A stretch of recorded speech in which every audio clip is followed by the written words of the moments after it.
it starts out like a little more serious version of like an All in the Family, kind of like, the families getting together and just see the sparks fly naturally that come with, Yeah. different generations and all that. Every dinner table in America. Exactly. And then it just kind of, you see the encroaching fascism of the rise of this new political movement, and how it breaks these people apart. I think of it like how the purge is set on the purge day. What if Right. it was set on just like Thanksgiving, or Yeah. any other day? What's going on there? Right, Um, exactly. Tell me a little bit, just to get the ball rolling. When were you brought on board to this project? What was it like? Was there a skeleton of what the movie was going to be, and you had to fill it out, or like did you have free reign to kind of carve this turkey any way you wanted? Yeah. Not turkey. Turkey's a bad word. You know what I mean?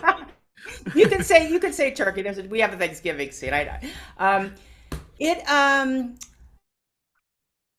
to me, I had written a script that Jan had read that he was interested in, and through the course of meeting on that script I wrote on spec, he told me about this passion project that he had called Anniversary, how it was very personal to him and what he felt, in his family, and he kind of gave me a three-page sort of outline. It's pretty different from what it ended up being, but it was very much these series of family events that went into this, the ending of the film and this movement taking over.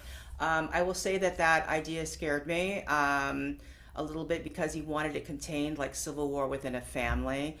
He didn't want outside, shots and what happens with the military or the police state or any of that stuff. So it had to be all through dialogue. But it was also the rule was to also not be a partisan film. So it wasn't the easiest thing to wrap my head around, to be honest with you. But I started getting impressions like the Magritte painting, which was sort of the metaphor for me of the idea of a close family, yet something outside that frame is oppressing them. And then things like the professor and student relationship, the interloper in the family, all the identities, and how this movement, which is really like a social horror film, enters into the family. So I thought of the house as becoming more contained and darker and more like the proverbial horror film haunted house, if you will. So what ended up happening, we were going to get together and develop this, but the pandemic broke out, so we didn't get the opportunity to do that. Instead, we had a lot of conversations about the virus, about living in bubbles, about pockets of populism springing up, conspiracy, all the stuff that was happening, and all of those conversations sort of, you can see the roots of them in, I think, this film. And then at some point, it was like a very sort of liberating experience. I went off and wrote very concrete character bios and a whole treatment for it that outlined everything. And then we were kind of off to the races. So that part was very liberating. But honestly, just as a craft, as a writer, it was also a tricky project. So I feel like I kind of grew some new skills in that one. So which was great. So. I imagine when you're writing any script, you do have to have that, that character bio. You have, especially their D&D, character sheet, who they are, what they do. But in a movie like this, where you're checking in on them once a year, tell me about writing in their lives in the rest of the year, and kind of, across this 5 year span. And is it like a whiteboard with the red string connecting all the dots to be like, this is where this person's at this specific moment, and they all have to kind of line up so that their stories can grow at the same Yeah. time? I did think of it like five stages of the virus. So, and I thought of Phoebe Dynevor as, the virus, obviously, and Liz, her character is Liz, and then Ellen, her professor, as being the host. Hmm. So they're not very strong when the virus comes in, but it starts to become stronger. So I thought about each of those. But yeah, when you write something and somebody is not married or pregnant, you have these big moves, or their business is going terrifically well, or it's, and the next year it's not, and everything starts to change in their personal lives, and those are the big moments. Your career is thriving, and then suddenly, you're canceled. Those kinds of things. Those were the big movements that capitalized on dropping into a film, which was during a family celebration once a year. So there's a kind of, I have to say that that was one of the things I had to really work out, was figuring out how to tell something and dropping in one day at a family celebration. So I came up with the idea of, Jan always wanted it to be called Anniversary, and he wanted the initial anniversary in it. So I came up with the idea to frame it with the 30th, and how radically different that was from those two goals. So, but yeah, what's also important, I think, is when you're telling a character-driven story that is not an action film. It doesn't operate like, say, really the experience of like a Parasite, that when there's a lot of physical stuff to it.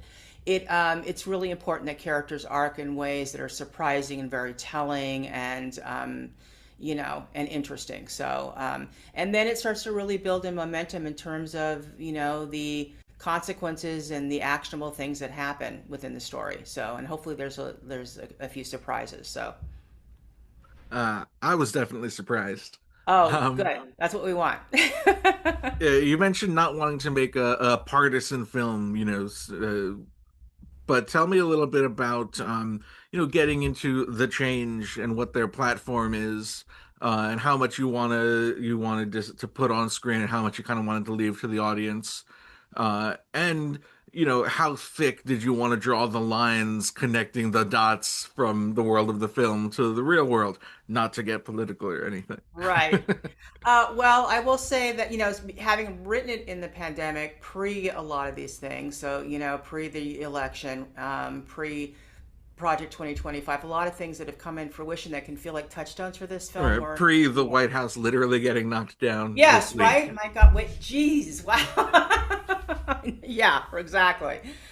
Targeting political speakers, all the stuff that, Um, so that's a really good question. The idea of the change was this out, and in a lot of movements it's presented as an altruistic thing. There's and someone who can even start that way fervently believes in it. They think it's a change for good, for America, and making it great, etc. And those things can become corrupted over time, when money interests become involved, and corporate interests and think tanks, and it can become politicized. So it's really about ideology becoming weaponized, And I don't know that a young student who has a really strong voice and who's written this bestseller, which could be like, The Secret, like a runaway, bestseller that changes people's lives. That was sort of the presentation, and that was hopefully to keep the balance of not making it a partisan film. I mean, we didn't,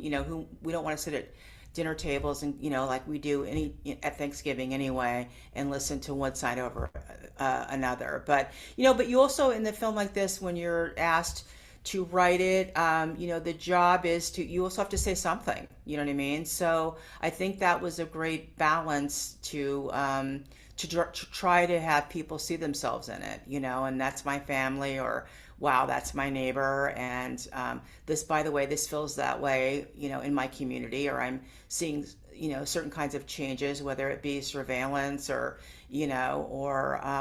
people being locked up, those kinds of things. So it's become definitely more relevant, and I think scarier, you know, um, that, since I wrote it.